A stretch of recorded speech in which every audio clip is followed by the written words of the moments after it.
Morning दोस्तों। कल हमने आपके लिए पहली ऑनलाइन क्लासेस डाली थी, जिसको आपने बहुत अच्छा रेस्पॉन्स दिया।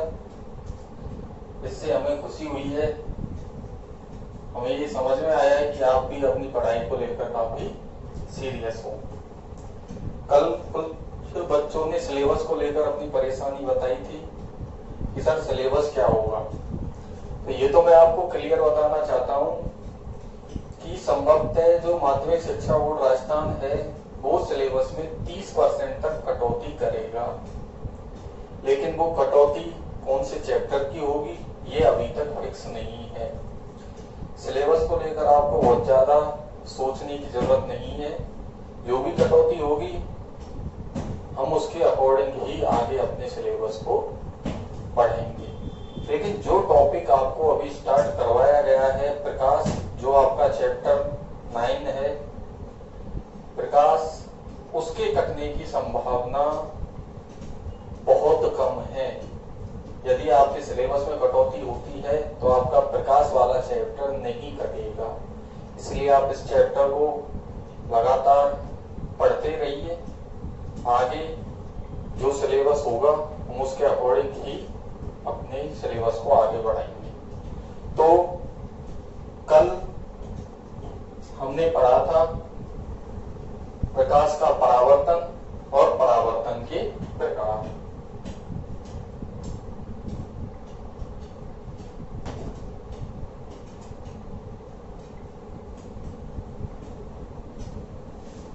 आज हम उसी टॉपिक को आगे बढ़ाते हुए आगे पढ़ेंगे परावर्तन के नियम। आगे पढ़ेंगे परावर्तन के नियम।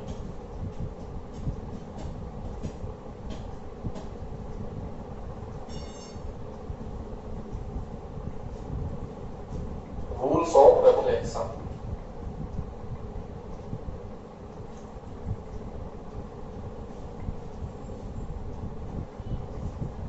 परावर्तन के नियम। परावर्तन के नियम 3 होते हैं, लेकिन आपके सिलेबस के अकॉर्डिंग, आपके बुक के अकॉर्डिंग परावर्तन के 2 नियम आपके बुक में दिए हुए हैं। हमें वो 2 ही नियम पढ़ने हैं। हमें हमारे सिलेबस के अकॉर्डिंग ही पढ़ना है। तो परावर्तन का जो पहला नियम है वह होता है आपतित किरण,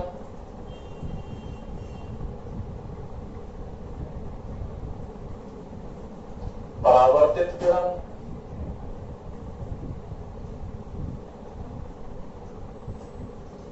व अभिलंब।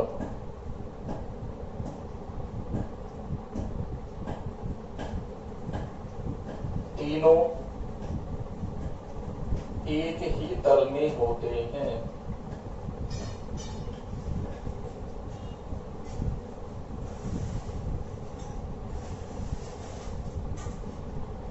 आपतित किरण, परावर्तित किरण व अभिलंब तीनों एक ही तल में होते हैं। यह परावर्तन का पहला नियम है। आपतित किरण किसे कहते हैं? प्रकाश स्रोत से आने वाली किरण, जो मैंने आपको कल भी बताया था कि आपतित किरण किसे कहते हैं? प्रकाश स्रोत से आने वाली किरण। परावर्तित किरण सतह से टकराकर वापस लौटने वाली किरण। कौन सी किरण कहलाएगी? परावर्तित किरण। व अभिलंब, अभिलंब कहते हैं आपतित किरण व परावर्तित किरण के मध्य डाला गया लंब। क्या कहलाता है? अभिलंब। आपतित किरण समझ में आया? आने वाली किरण। परावर्तित किरण सतह से, पृष्ठ से टकराकर वापस लौटने वाली किरण। कौन सी किरण कहलाती है? परावर्तित किरण। व अभिलंब, अभिलंब होता है आपतित किरण व परावर्तित किरण जिस बिंदु पर मिलती है उस बिंदु पर डाला गया लंब क्या कहलाता है? अभिलंब। ये तीनों एक ही तल में होते हैं। एक ही तल का मतलब क्या है? एक ही तल का मतलब होता है कि एक ही बिंदु पर होते हैं। वह कैसे होते हैं यहां समझो। ये कोई समतल पृष्ठ, क्या बनाना है? दर्पण। तो दर्पण बनाने के लिए परावर्तक पदार्थ की पॉलिश, परावर्तक पदार्थ के रूप में निकल का उपयोग किया जाता है। किसका उपयोग किया जाता है? निकल का।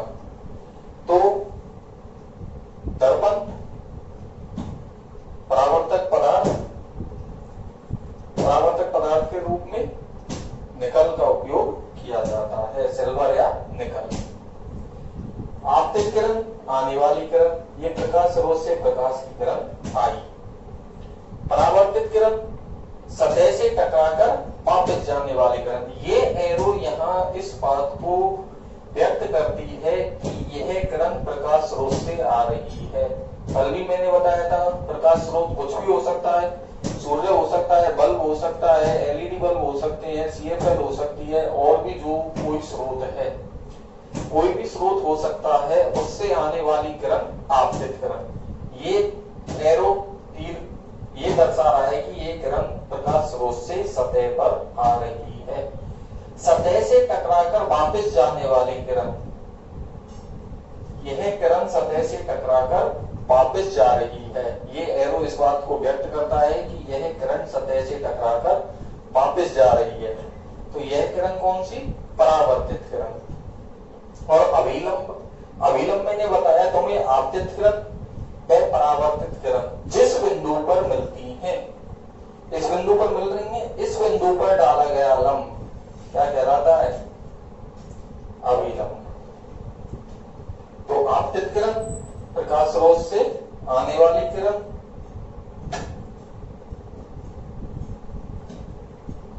यह है आपतित किरण। सतह से टकराकर वापस जाने वाली किरण, परावर्तित किरण।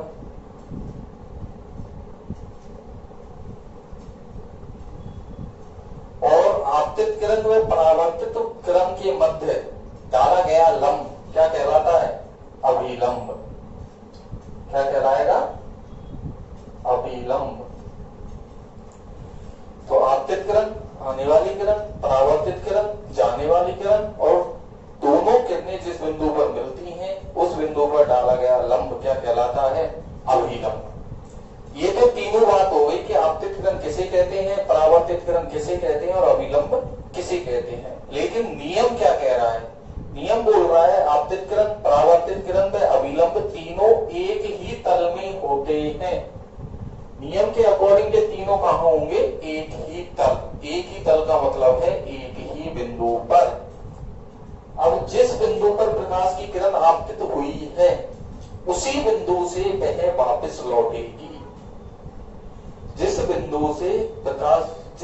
पर प्रकाश की किरण आपतित हुई है उसी बिंदु से वह वापस लौटेगी। अब ये तो हमें समझ में आ गया कि आपतित किरण, परावर्तित किरण और अभिलंब तीनों एक ही तल में होते हैं। एक ही तल का मतलब एक ही बिंदु पर होते हैं। अब एक ही बिंदु पर तो हमें यहाँ दिख रही है, एक ही बिंदु पर है, इसी बिंदु पर किरण आ रही है, इसी पर से किरण जा रही है, और इसी बिंदु पर हमने क्या डाला? लंब। लेकिन इसका मतलब क्या नहीं है। जैसे कि डॉक्टर आपको बोलता है कि हमें गर्मी की वस्तु नहीं खानी, हमें गर्मी की वस्तु नहीं खानी है। शरीर में जब गर्मी ज्यादा हो जाती है तो डॉक्टर बोलता है कि गर्मी की वस्तु मत खाना। तो इसका मतलब एक तो उसने ये बोला है कि आपके शरीर में गर्मी है, आपको गर्मी की वस्तु नहीं खानी, लेकिन इसका एक मतलब ये भी है कि आपके शरीर में गर्मी है, आपको वह वस्तुएं, उन वस्तुओं का सेवन करना है जिनसे ठंड होती हो। तो वो यह बोले चाहे नहीं बोले, लेकिन उसका मतलब ये है। तो यही बोल रहा है कि अभिलंब तीनों एक ही तल में होते हैं, मतलब एक ही बिंदु पर होते हैं। एक ही बिंदु पर होंगे ये तो हमें पता है, लेकिन होंगे कैसे नहीं। जैसे कि यहाँ देखो आप, मान लो ये कोई पृष्ठ है, ये पॉलिश हो गई, प्रकाश की किरण आई। अब इसका मतलब ये नहीं है कि यहाँ प्रकाश की किरण आई, इस सतह पर आराम से घूमी और मन किया कि अब तो वापस चलो, तो आओ लौट चले, यहाँ से वापस लौट गई। यह नहीं है। जिस बिंदु पर आएगी उसी बिंदु से जाएगी। यहाँ पर आएगी तो यहीं से वापस जाएगी। यहाँ घूमना अलाउ नहीं है उसका,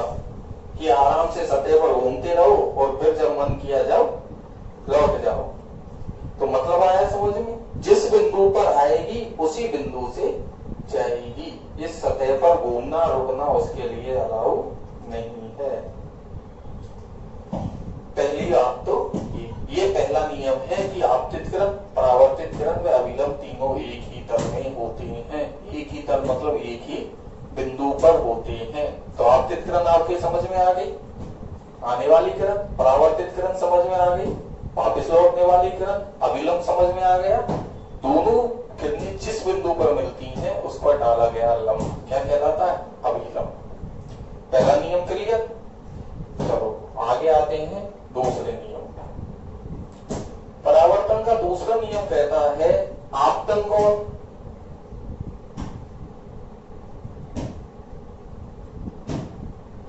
आपतन कोण को हम प्रदर्शित करते हैं कोण आई से।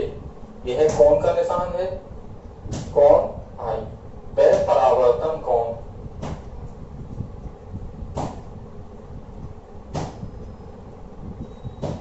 परावर्तन कोण को प्रदर्शित करते हैं कोण आर से।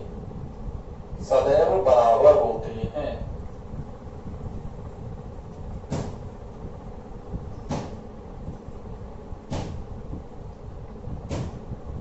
इसका मतलब यदि हम शॉर्ट में लिखें तो कोण आई इक्वल टू कोण आर। दूसरा नियम कहता है कि आपतन कोण, कोण आई, आपतन कोण को किससे प्रदर्शित करते हैं? कोण आई से।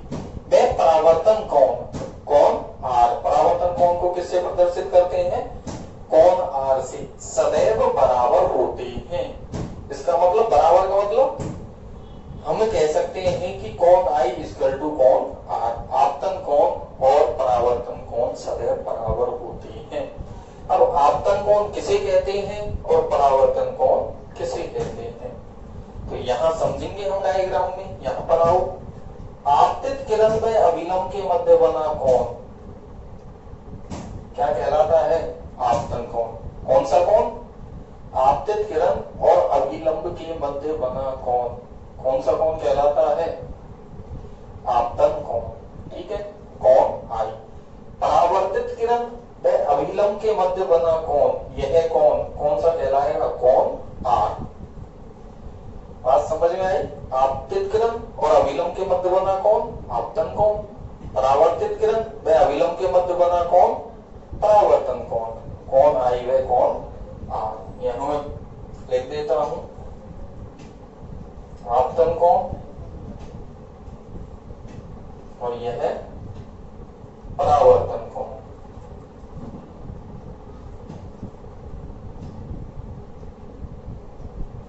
तो आपतित किरण और अभिलंब के मध्य बना कोण आपतन कोण, परावर्तित किरण व अभिलंब के मध्य बना कोण परावर्तन कोण। ये दोनों हमेशा कैसे होंगे? बराबर। अब सबसे पहले तो ये समझना बहुत जरूरी है, यह तो नियम डायरेक्ट याद हो जाता है कि आपतन कोण व परावर्तन कोण सदैव बराबर होते हैं। इस पे हमसे एक नंबर का छोटा एक न्यूमेरिकल भी पूछता है, मैक्सिमम पूछ ही लेता है कहीं ना कहीं कि आपतन कोण, यदि कोई प्रकाश की किरण 30 डिग्री के कोण पर आपतित होती है तो वह कितने डिग्री के कोण पर परावर्तित होगी? तो नियम हमें पता है, आपतन कोण और परावर्तन कोण कैसे होते हैं? सदैव बराबर। तो उसने क्लियर बोला है 30 डिग्री के कोण पर आपतित होती है, तो आपतन कोण 30 डिग्री, तो परावर्तन कोण भी कितना होगा? आपतन कोण के बराबर, परावर्तन के दूसरे नियम से। तो परावर्तन कोण भी कितने डिग्री का होगा? 30 डिग्री का। तो आपतन कोण व परावर्तन कोण सदैव बराबर होते हैं। यह दूसरा नियम है। इसका मतलब भी समझ लो। इसका मतलब देखो, जैसे कि यह कोई सतह है, प्रकाश की किरण इस एंगल से यदि इस पर आपतित हुई तो वह इसी एंगल से वापस लौटेगी। जितने डिग्री के कोण पर आपतित होगी उतने डिग्री के कोण पर ही परावर्तित होगी। यदि यहां से एंगल चेंज होता है, मान लो कि प्रकाश की किरण इस कोण पर आपतित हो रही है तो वह यहां से इस कोण पर परावर्तित होगी। यह नहीं है कि वह यहां से इस कोण पर परावर्तित हो गई। यह गलत है, क्योंकि हमने पढ़ा है आपतन कोण और परावर्तन कोण सदैव बराबर। यदि 30 डिग्री के कोण पर आपतित होगी तो 30 डिग्री के कोण पर ही परावर्तित होगी। यदि 60 डिग्री के कोण पर आपतित होगी तो 60 डिग्री के कोण पर ही परावर्तित होगी। जिस एंगल से मान लो यह कोण का मान और बढ़ा दें, इस कोण से परावर्तित होगी। ठीक है, जितने डिग्री के कोण पर आपतित होगी उतने ही डिग्री के कोण पर परावर्तित होगी। यह है दूसरा नियम। हमने यहाँ दो नियम पढ़े परावर्तन के। पहला नियम बताया था आपको, आपतित किरण, परावर्तित किरण और अभिलंब तीनों एक ही तल में होते हैं। एक ही तल का मतलब एक ही बिंदु पर होते हैं। तो आपतित किरण, परावर्तित किरण व अभिलंब तीनों एक ही तल में होते हैं, एक ही बिंदु पर है। पता लग रहा है, आपतित किरण आने वाली किरण, परावर्तित किरण जाने वाली किरण। अभिलंब आपतित किरण व परावर्तित किरण परावर्तक पृष्ठ के जिस बिंदु पर मिलते हैं उस बिंदु पर डाला गया लंब क्या कहलाता है? अभिलंब। तो ये पहला नियम। दूसरा नियम आपतन कोण। आपतन कोण को किससे प्रदर्शित करते हैं? कोण आई से। वह परावर्तन कोण, परावर्तन कोण को किससे प्रदर्शित करते हैं? कोण आर से। सदैव बराबर होते हैं। तो हम कह सकते हैं कोण आई बराबर कोण आर। तो ये हमारे दो नियम हैं परावर्तन के। अब इन नियमों के ऊपर पहला नियम, या तो आपसे डायरेक्ट क्वेश्चन पूछेगा कि परावर्तन के नियम लिखिए, तो हमको ये दो नियम लिखने हैं। तीसरा नियम भी बताते हैं कि आपतन कोण की आवृत्ति व चाल परावर्तित किरण के समान होती है। या फिर ऐसे भी बोलते हैं कि परावर्तित किरण की आवृत्ति व चाल अपरिवर्तित होती है। आवृत्ति मतलब प्रति सेकंड या प्रति मिनट किसी भी इकाई समय में आने वाली प्रकाश किरणों की संख्या। यदि किसी सतह पर, मान लो यह सतह है, यहां पर 1 मिनट में 10 प्रकाश की किरणें आ रही हैं, तो 10 ही प्रकाश की किरणें यहां से लौट जाएंगी।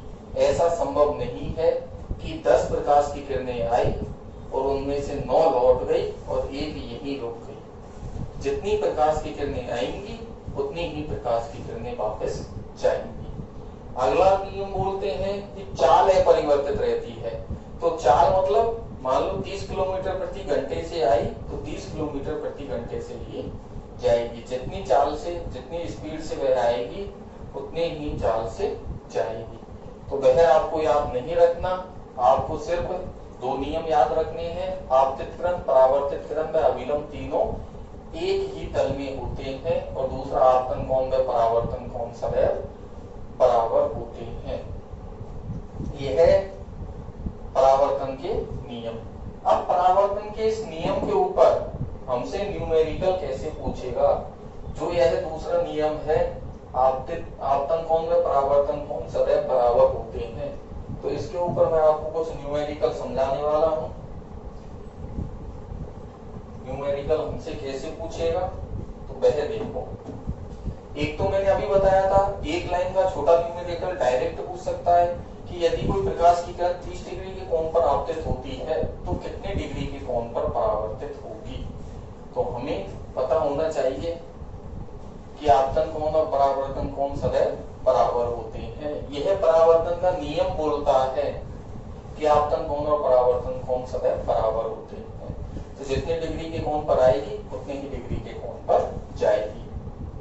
तो 30 डिग्री कोण पर आई तो 30 डिग्री कोण पर गई। उसके अलावा दूसरा न्यूमेरिकल ये मानो, ये हमें एक डायग्राम उसने दे दिया। यह आपतित किरण,